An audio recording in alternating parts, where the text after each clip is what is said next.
नमस्कार, आप देख रहे हैं खबरिया डोज और मैं सलोनी शिवा। झारखंड वो राज्य जहां के नेता चुनाव के समय विकास की गंगा बहा देने का वादा करते हैं, लेकिन चुनाव खत्म होते ही वही गंगा गटर में बदल जाती है। हेमंत सोरेन की नाकामी ने इस राज्य को बर्बाद करने में कोई कसर नहीं छोड़ी, कोई कसर नहीं। जनता को सपनों के बड़े बड़े पुल तो खूब दिखाए गए, लेकिन हकीकत में आज झारखंड का हर कोना टूटे हुए सपनों की गवाही दे रहा है। कहने को तो सरकार हर मंच से दावा करती है कि झारखंड विकास की पटरी पर दौड़ रहा है, पर सच्चाई यह है कि यहाँ युवाओं के भविष्य की लाशें बिछी पड़ी हैं। ताजा आंकड़े बताते हैं कि झारखंड में करीब 3,44,000 से ज्यादा बेरोजगार रजिस्टर्ड हैं, जिनमें सबसे ज्यादा संख्या पढ़े लिखे युवाओं की है। इनमें से करीब 2,45,000 युवक और करीब 1 लाख महिलाएं सरकारी नौकरी के इंतजार में हैं। लेकिन सरकार को कोई फर्क नहीं पड़ता है, और हद तो तब हो गई जब राष्ट्रीय डेटा सामने आया। 2023 से 24 में झारखंड की जीएसडीपी ग्रोथ सिर्फ 7.5 रही, जबकि भारत की औसत दर 9.2% है।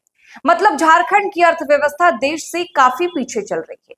यहाँ की व्यक्ति प्रति व्यक्ति आय महज 1,15,960 रुपए, बल्कि देश में यह औसतन 2,15,000 रुपए से ऊपर है। यानी झारखंड का आम आदमी आधी तनख्वाह पर जिंदगी काट रहा है। अब बात करें शिक्षा की, तो झारखंड में करीब 44% स्कूलों में आज भी टॉयलेट तक की सुविधा नहीं है। 35% से ज्यादा स्कूलों में पीने का पानी साफ नहीं है। सरकारी आंकड़े कहते हैं कि 36% स्कूलों में साइंस की लैब ही नहीं है। हजारों गांव में बच्चे 5-5 किलोमीटर दूर पैदल चलकर स्कूल जाते हैं। ऊपर से शिक्षकों की भारी कमी। सरकारी रिपोर्ट बताती है कि राज्य में करीब 40,000 शिक्षक पद खाली हैं। जी हाँ, 40,000। और कॉलेजों में भी यही हाल है। करीब 65% कॉलेजों में स्थायी प्रोफेसर ही नहीं है।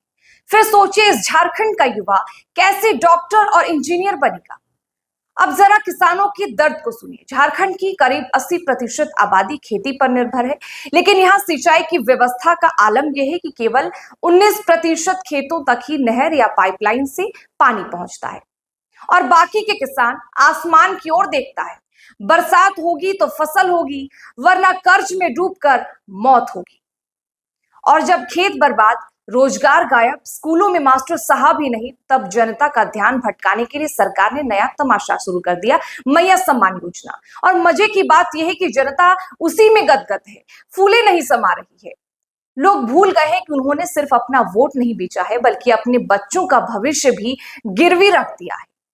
स्वास्थ्य की हालत भी किसी से छुपी नहीं है। जरा सोचिए, झारखंड के कई जिलों में आज भी 100 किलोमीटर तक सरकारी अस्पताल नहीं है।